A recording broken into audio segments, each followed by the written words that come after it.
আমাদের একবারে কথা পরিষ্কার, আগামী কাল থেকে রাজপথে আমাদের খেলা হবে ডু অর ডাই খেলা।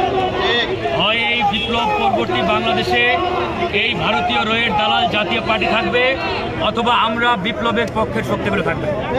একবার স্পষ্ট কথা, আপনারা দেখেছেন যে আজকে যেভাবে আমাদের উপরে ভারতীয় রয়ের দালাল, আওয়ামী ফ্যাসিবাদের দোসর, জাতীয় পার্টির সন্ত্রাসীরা, আওয়ামী লীগের সন্ত্রাসীরা এবং হাসিনার রেখে যাওয়া পুলিশ প্রশাসনের ভিতরে আওয়ামী লীগের দালালদের সম্মিলিত আক্রমণের মাধ্যমে ভিপি নুরুল হক নূর সহ গণ অধিকার পরিষদের প্রায় শতাধিক নেতাকর্মীকে রক্তাক্ত করা হয়েছে। এটা বিপ্লবের এই পক্ষের শক্তিগুলোর কাছে একটা বড় ধরনের মেসেজ।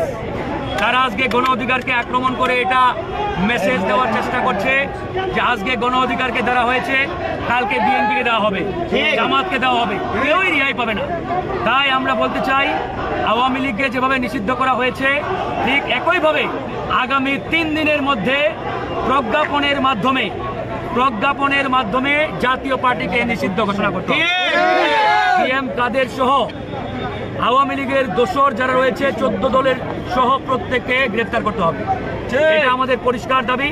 আমরা ইতিমধ্যে বিএনপির সাথে যোগাযোগ করেছি, বিএনপির হাইকমান্ডের সাথে আমি কথা বলেছি, জামাতের হাইকমান্ডের সাথে কথা বলেছি, অন্যান্য দলগুলোর সাথে কথা হয়েছে।